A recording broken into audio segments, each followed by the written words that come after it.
Well, TikTok might be the home of adorable animals and viral dances, and it is, but it's also the world of never-ending nutrition, trends and advice with videos like the watermelon diet to the Tiffany plate getting billions of views online. But with so many influencers posting advice with no qualifications, it's hard to know what works and what could be dangerous, right? So today we're unpacking the food fact from the food fiction. And who else to tell us more? Sunrise nutritionist Sarah Di Lorenzo, great to have you with us. Yes. Let's start with this Tiffany plate. I thought it would be an aqua blue, but it's not. It's not, but this Tiffany plate was created by a lady called Tiffany.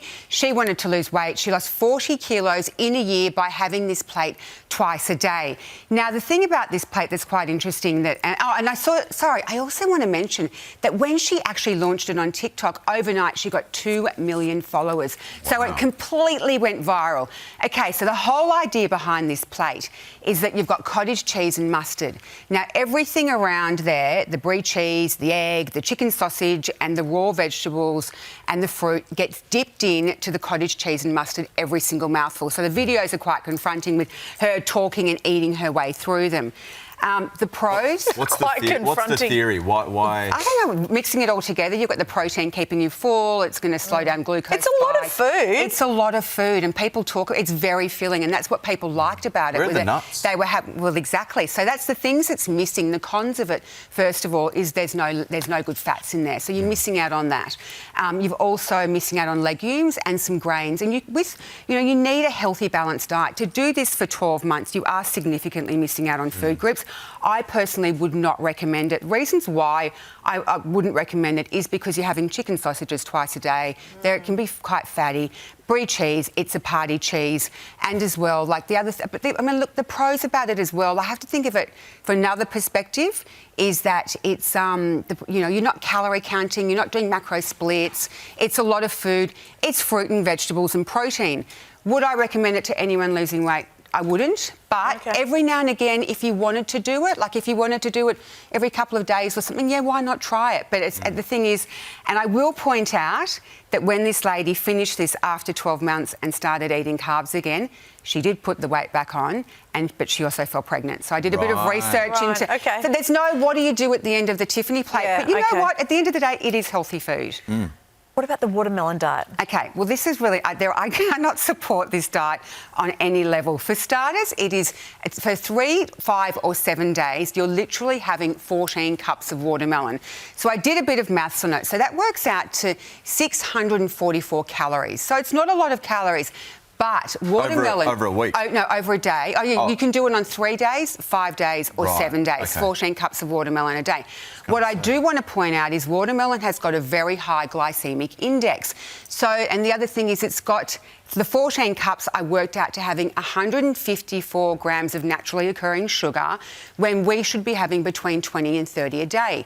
30 grams a day. So you're getting glucose spikes throughout the day, you're feeling lightheaded, you don't feel great, and there's a lot of potassium, it can interfere with electrolytes, so I don't recommend it. The other thing is they recommend it as being good for detox. I just want to point out, we are all naturally detoxing, gastrointestinal tract, liver, kidneys, sweating.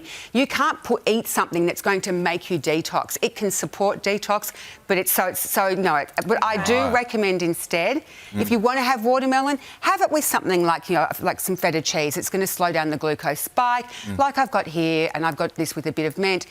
This is delicious. So watermelon can be part of weight loss, but not 14 cups in a day. Yeah. Now, what about the Profi? I'm going to say I love this. Yeah, absolutely. I'm completely behind this one. Oh, what is it? Yeah, absolutely. Okay, so for a few reasons why. First of all, it's basically your morning coffee with protein powder. Now, the thing I love about it, so I've made some up here and they have to be kind of frothy. So the thing about it, first of all, the coffee is going to suppress your appetite, give you a bit of a stimulant, put you in a good mood, and the protein is going to fill you up. But I did it and it was clumpy as... Yeah, I can tell you why. So I did further research because I haven't done this myself, but the research behind it shows that if you add protein powder to hot coffee, it goes clumpy. You have to have cold coffee, add the protein powder in. You need to blitz it to make it blend well. That's like then you can heat it up. Coffee. Why don't you have a sip of it? Literally just try it. Have a little sip of it. It's not that bad. And if you skip breakfast, It's actually a great idea. It's good for the people who are older to hit their protein requirements. Okay. And our vegans and vegetarians. But just once a Mine day? doesn't like it. Like, you're not going to be doing that all day, every day, are you? You'll probably No, like that. do it in the morning. I dare you. Go on. I dare you to Go dip on. an egg Have into it. this, Trevor. I dare So, you. Chicken This is what you sausage. call a frothy, No, it's frothy frothy. coffee. It's Frothy. a frothy. But I think it's a really good idea for people who are wanting to hit their protein You'll probably like targets. that. Do you like Quite that? watery, isn't it? Yeah, that's the thing. It's Maybe thin, could you yeah. put a bit of like almond milk or something? You could put That's put what we all ice. want. You could put ice in there. I think to make it more like a frappe. That Very would be, good. and you could add. I would add cinnamon to it. Or you could even Bit of sugar. Yeah, something to. I think joking. it's thin because I was expecting it to be thick. Thank you. Okay, Estelle. thank you very Sarah, much. Interested Appreciate in all it. those Always. trends. You can find all the recipes over on the Sunrise website. Back in a tick. I dare you to. I love the way.